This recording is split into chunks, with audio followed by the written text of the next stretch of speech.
Welcome to Because You Need to Know. I'm Edwin K. Morse, President and founder of Pioneer Knowledge Services. This series is your digital resource of valuable conversations with nonprofit and knowledge management enthusiasts from across industries and from around the globe.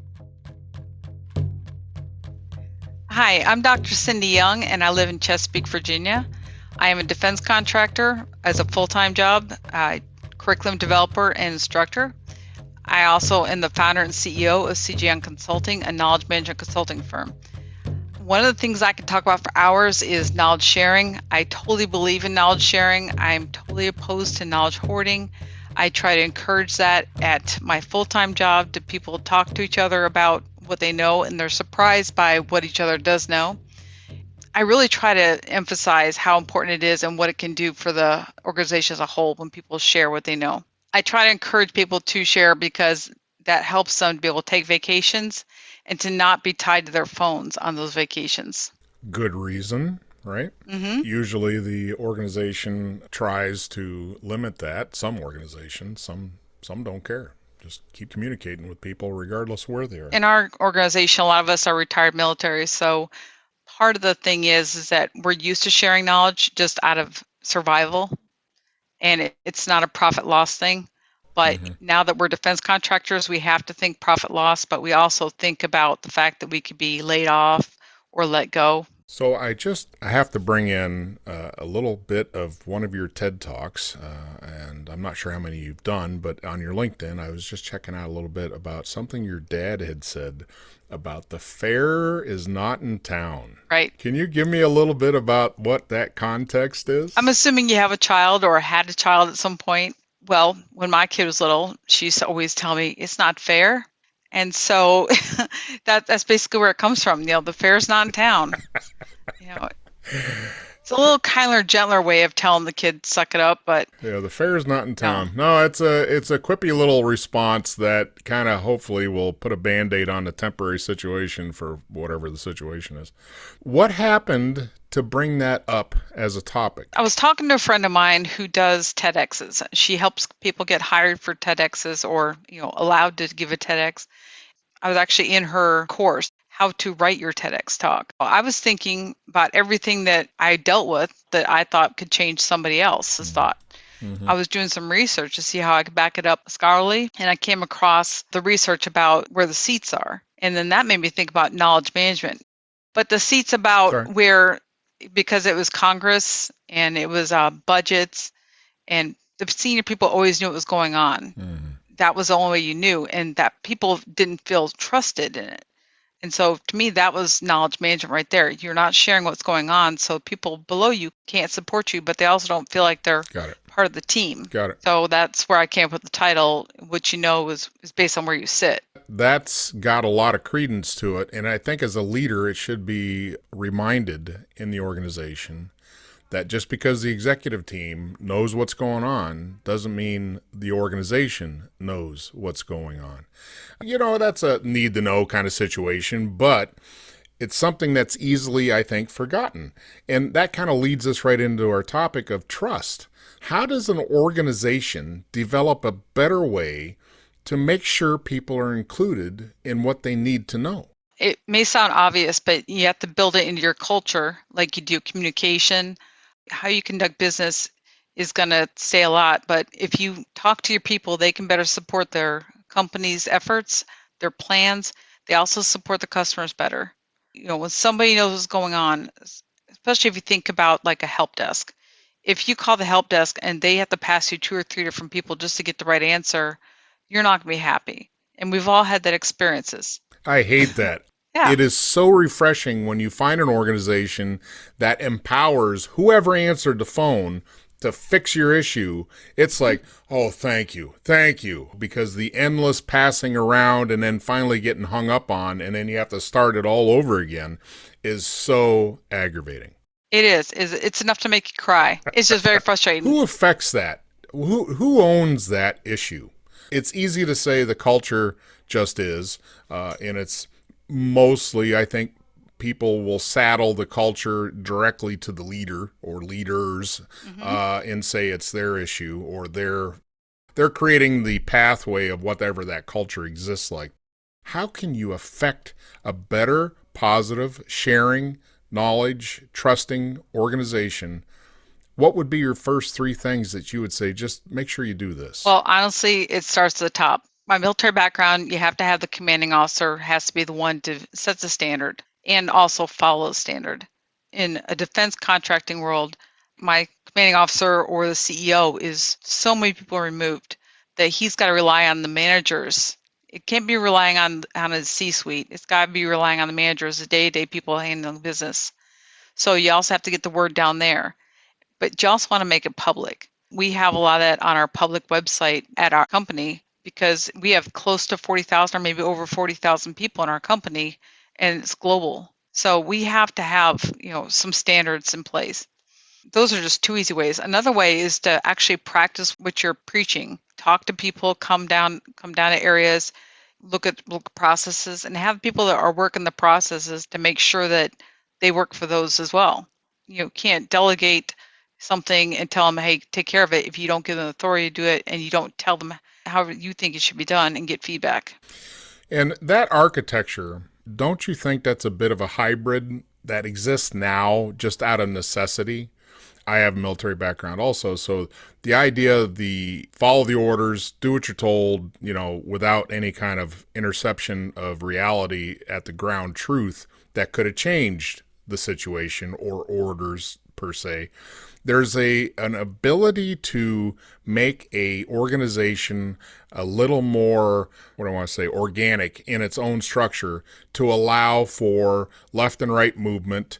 There's got to be some flexibility there, but there's also got to be an air of okayness with making mistakes. A lot of what happens is we get feedback from our customers. We get graded.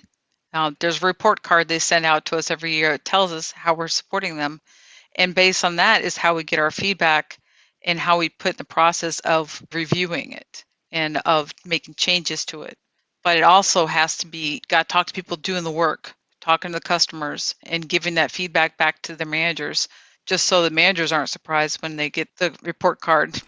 That fluidity is kind of a challenge depending on the organizational culture. And one of the things that you wanted to pinpoint on is the reverse mentorship. Can you kind of explain how that would help an organization become a little more pliable? Yes. First of all, reverse mentoring, it's about not just think of mentoring as a senior to a junior, but a junior to a senior. Because we've seen this in the military, I found it was missing. When you look at somebody junior may not necessarily mean they don't know. They may actually know how to do something differently. So it opens up to innovation. It opens up to communication. And with that comes knowledge. So one of the things that I did at my last job, I worked with a VP that was senior to me in the company, and we did mind mapping. And we mind mapped a business development capture effort. I was able to take explicit knowledge that I researched and tacit knowledge from people I worked with to find out who had worked with those companies. So this is also where the feedback comes in, because if they worked at the company that we're going after a contract for, they can also tell us how the customer thought of that job or what kind of things they wanted that weren't necessarily in the call for proposal or the statement of work. So reverse mentoring is very important. It's not just for personal growth, it's for the professional as a whole. Well, it professionalizes the workforce, right? Yes. So how does that get rolled out? I mean, is it actually in a structured framework, or do you just plant seeds to let it just organically happen? Well, I haven't seen it formally put out there, but we have these things called ERGs, employee resource groups. They're kind of like small communities of practice, but they're, we have a women's group, there's a military group, also a Hispanic group. So you have people in common with common interests and common goals, but you're putting them in this employee resource group so that they can learn from each other. So we have different things that happen, webinars, just open discussions. We have blogs for these separate groups. And while these separate groups are for these groups in general, they're still open to the whole company to see. You can join them or you can leave them as you want to. But through that, we also get to talk to each other and learn from each other. So reverse mentoring is really, I think, found in those areas more so than anything else. So do you find that what you're reflecting on right now is a framework? Is that framework been set by the KM folks or by HR, or who built this culture to begin with? I don't know who built it. When I joined my company, it was there because I've only been with this company for 2 years. It was there, and I joined the Women's Network erg, and I've enjoyed it. Being able to talk to people, both senior and junior, to where I am, but also along the horizontal, along the different jobs. So there's a lot of cross knowledge sharing, cross population of it. Yeah, that crosstalk, Hmm. that ability to build relationships that are not constrained to the workforce parameters of what department you're in or Right. what your job title is, gives such a level of living, such a breadth of what do I want to say? You talked about innovation, but it also gives us synergistically. It gives a opportunity for things that just happen. Hmm. Yeah, and I love getting rid of those silos because that drives me crazy when somebody in one section says, "Well, I can't tell you why because it's our business, it's not yours." And I'm like, "But you're affecting us, or we're affecting you, and we can't make changes if we don't know." Well, when I talk to people about knowledge management, if they say, "Well, how do we get rid of those?" I always suggest you have somebody either collateral, maybe a couple times a week, or you just find out who's interested, have them go talk to people and build those relationships, because then you find out what the problems are and ask them, hey, what can we do better to make your life easier? I know in the knowledge management community that is a pretty basic thing, but my old company, there are some people in that company that were like, that costs too much money. I'm like, it doesn't cost anything. Just maybe a little bit of time. Go take a coffee break and not get on people about drinking too much. I think some of those folks are just so scared that people would just spend time and not work. They Hmm. think it's an either or situation instead of a and so kind of connector. Until you see the value, it's hard to convince somebody. There's a friend of mine in Italy that utilizes the term, those folks are called permafrost. They're just kind of frozen. They don't want to play. They don't want to grow. They're there. I think the culturation, if that's the right word, the ability to change an organization to become more connected, more not free will, but be able to just talk to Open. people. Yeah, open. Yeah. I mean, it can be a mind bender for some folks, but for folks in the knowledge framework that we're in, that's just a given. That's just the way it's supposed to be. Yes. Granted, we've both got a military background, so there's always a classification wall that you don't get to do that. But within that wall, oh my gosh, it expands so much possibility. It's hard to believe organizations fight that. Well, a lot of people want to be, this is mine, that's yours. And they don't want to share it because, again, that goes back to people being afraid that somebody's going to know more than them and they'll lose their job or they'll lose their Yeah. status in the Yeah. company. And I think in a military framework, in the Army anyway, the idea was that you kind of had to know what was going on around you, above you, and below you, because at a drop of a hat, that individual may be gone. So you need to cover down on whatever that job was or task. So there has to be this mesh idea where things are connected by purpose of the mission of the organization. That's the overall push. That's the focus. That's the goal. And if everybody is not working towards that goal in this concerted effort, Right. it's tough. Same way in the Navy. It was based on resources you had, and you couldn't just get a replacement to somebody if they got sick and they had to be healed off the ship. It just didn't happen. You had to do cross training. And so we were very big into cross training, just like every other service, big in cross training, make sure you could have coverage, you have forceful backup. In defense industry, the company I work for, I think we're at 33% retired or former totally veterans. I hear the drums in the background, and that means you get to tell me what knowledge management Okay, is. is what you know to do with the information you have. So if you have information, what do you know to do with it? So you're actually putting the ownership on the individual. I am, for the most part. Grand knowledge sharing still has to happen, I but think you're the first person in the seat to say it's your responsibility. I have to say it is, because if you don't care about it, who else is? I love it. Because, how we define knowledge management is very applicable to the organization it sits in. But that personal behavior and ownership and stewardship, has to be present Hmm. for anything to work. So is that an HR job? How do you hire for that? Actually, in the company I work for, I don't know that we have anybody specified as a knowledge manager. I don't know how you'd hire for it. I don't think it's even a labor category. My last company, I was a knowledge manager for 2 years, but that was more of an information manager. Even though I did get to support communities of practice, it was more about me setting up conference rooms, taking minutes, Yeah, yeah. and making sure people knew what was going on. So, Let's figure this out. We're both pretty smart mhm. folks. All right, so what's the top three things you got to have personal ownership and stewardship and knowledge sharing? What are the first three things you want Hmm. to, right? Is it a degree? Is it a skill set? Is it a personality attribute? What makes those people responsible? I think one of it is knowing what the end requirements are, how to achieve what goals they want to meet or what things they need to achieve. And from that, you can take what knowledge you need to do the job. Do you need to have somebody that knows something about what the other areas are doing? Do you need to know a little bit about what the job? So if you're in manufacturing, do you need to know how to put together a product? Or do you need to just know that these people are the ones that do it? And these are the certifications required to do the job. Sure. Well, that's a technical skill set that you have Mhm. to perform the work required. But how do you gauge who cares and who doesn't? Because that's really the essence of what you're saying is that if you want me to own that I'm responsible for being a knowledge component, knowledge worker, a participant of this organization, then my technical skill doesn't drive that. My personal, my own worth or value system helps build that. So I'm just curious if we could build out a way to hire people. A word that's been used in the last 5 years that I've come across is grit. Mhm. The perseverance and grit to be able to perform that personal drive. Well, you're a runner. Why do you run? Because you have to, because you have the technical skill, or is there some passion burning in you to run? There's no passion in me. There's just a nice little medal at the end. It looks pretty.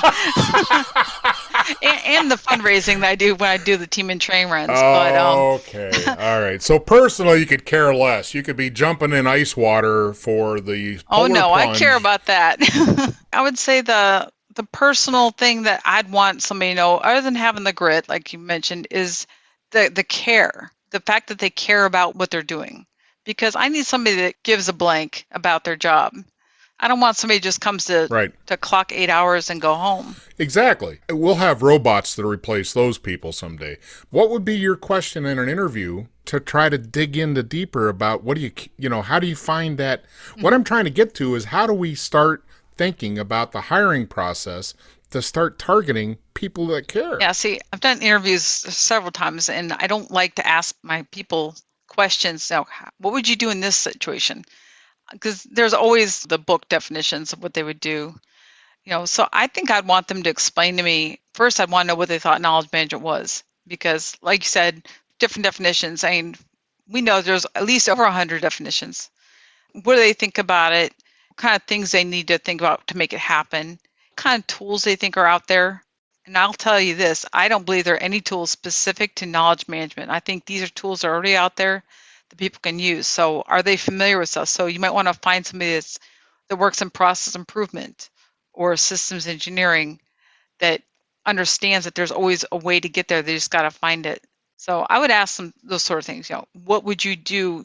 Not if you got a situation or if you wanted to do this. A conversation I had with the oil and gas company out of Texas, the question they had to me was, if you had to recommend to an organization that was getting into knowledge management, what technology would you recommend for them? Oh, that drives you crazy. And my answer was, I wouldn't recommend a damn thing until I went and saw the culture, Hmm. because they may already have all the tools they need. Why would I recommend something without understanding their work environment, their work flow, their culture? Yeah. So, I mean, you wouldn't even, if the organization is just failing in behaviors, then they've already got all the tools. They just need to get up on why. The why should they share, the caring of sharing. Right, right. And personally, I'm more heart centric, human centric, knowledge management based. Technology is nice, but technology only works if the people in place understand what they're doing and why they're doing it. And until we get to the workforce of all AI bound or automated digits that are doing the work, and we still have to deal with the gray matter of individuals, then they should be first and foremost in any of the culture looks, as far as I'm concerned. No, I agree. Because they'll always be your strongest or your weakest link in getting anything done. Yeah, I fully believe that. In fact, everything I write about, it's all about the human side. It's anything you want to add in? Any last thought, best advice? Well, tons of information everywhere, tons of knowledge to be gained. And it's kind of fun once you get into it, because once you become a problem solver, people want you on their team and they don't want to get rid of you. Yeah. They want to keep you. Good key ingredient of behaviors that care, right? Problem solvers, people that are trying to figure out a better way. I like it. Well, thank you, Dr. Cindy Young. I appreciate your time. I thank you for your time and your effort for sharing what you know. No, thank you. And go Navy, beat Army.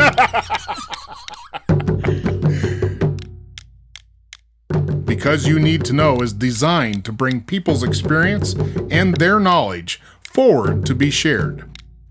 I'm Edwin K. Morris, and I thank you for joining in to listen to another conversation brought to you as a public service of Pioneer Knowledge Services, a nonprofit tax-exempt organization with a charitable knowledge management purpose. Find us online at pioneer-ks.org and add your voice to the conversation on Facebook.